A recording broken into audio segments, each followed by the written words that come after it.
All right. In this video, I'm going to be discussing a social media trend that I kind of see. Um, I see a lot of people make videos about autism being cute or autism being looked at through this lens of being quirky and weird, and I get why those videos exist. Um, but those videos really trigger me. They make me upset. And it's because that's just not been my lived experience. And I just want to shine light on a really dark side of autism that I don't see really covered. So let me just articulate um, kind of the non-cute side of autism. Um, my lived experience is after 25 years of being undiagnosed with autism can warp your body. Autism can affect every organ in your body. And so for 15 years I've had chronic nerve pain. It's hurt to pee, and I pee very often, every 15 minutes at times. It affects my digestion. Um, and I can get really scared and anxious very easily, and I can get stuck in these loops. And I guess because I'm autistic, it can be very easy to be stuck in a state where I just don't digest food. I go days in a row where I don't digest food, or I will just constantly throw up my food. And I've gone to doctors all the times for every issue listed, and they don't know what's wrong. They don't know what's wrong. And it wasn't until I found out I had autism that my nervous system is just so overloaded. And so when you go a long time with autism undiagnosed, the wear and tear shows up on your body. And I think a good portion can be fixable or manageable, at least. So that's nice. But what I'm trying to articulate here is, if you have to pee every 15 minutes, that affects you. That affects where you work. That affects school. That affects studying. That affects where you can go. If you have nerve pain that can be engaged, like with your abs, when you use your abs, it's called like pelvic floor issues and stuff. That's from all the tension of, I guess, just being undiagnosed autism. That nerve pain can really, I've had to quit a job for many reasons, but I had to not continue a career in a physical field. And now I know that it's all linked back to autism. That's not pleasant. And on top of that, just not digesting food. And I also have this chronic rib pain from my body being so tense that the thoughts that I have are just so intense that it puts this pressure on my body. I have this horrible chronic rib pain that doctors, on x-rays it looks fine, on MRIs it just looks like a little bit of inflammation, but it's so painful for me.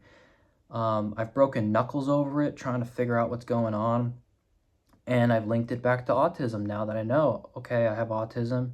My nervous system's just been overloaded for 15 years straight.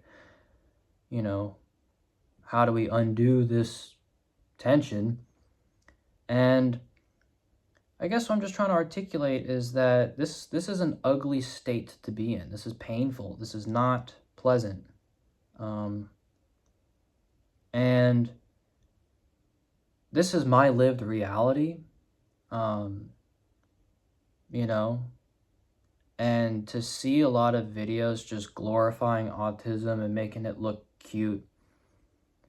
When I first got diagnosed, I remember scrolling and looking up autism YouTube videos and just being like, what the hell is this? Like it just doesn't match what I experience. And it's not to say that their experience is bad or it's not worse than mine or it is worse than mine, because comparing different forms of autism is not a good thing to do. So that's not what this video is for. The purpose of this video is to just, I think a lot of people, maybe when they think of autism, they might think of those type of videos and think autism is just a quirk or it's a trend or it's, social media related, you know? Like it's right now it's kind of trendy to say, "Oh, I might have autism." And the point of this video is to kind of say you don't want autism. Autism, I don't think autism's cute. There's nothing cute about having to quit a career because you have nerve pain. There's nothing cute about having chronic rib pain. There's nothing cute about not digesting food for, 3 months straight because your mind is fixated on anxious thoughts because you're autistic. I once lost 40 pounds just because I kept throwing up. I couldn't hold food down. It's because I'm autistic and my brain it just gets so fixated on stuff. And if it's good stuff, I can do incredible things. But if it's bad stuff, it really affects my body. Luckily, I now have a lot better mental tools to handle these things. But I'm just trying to share that autism can be really ugly. And I think we should talk about it. I think the ugly side of autism maybe needs to be more vocalized. I think it would really help if people who are not autistic knew that autism could be this ugly, you know?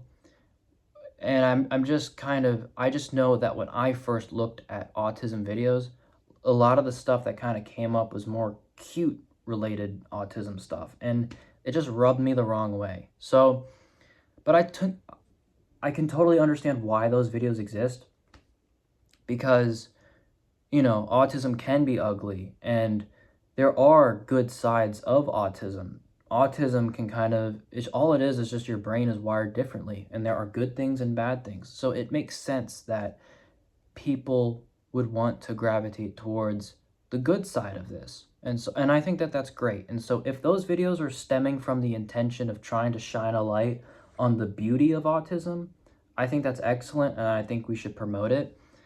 I just think that there's also a dark side of autism that should also be shared. So let me know your thoughts on this. This is not to compare different forms of autism because I know, everyone suffers differently. Everyone's on the spectrum very differently and different intensities. I understand. So, but this is just my lived experience and I'm just sharing. Yeah, let me know your thoughts.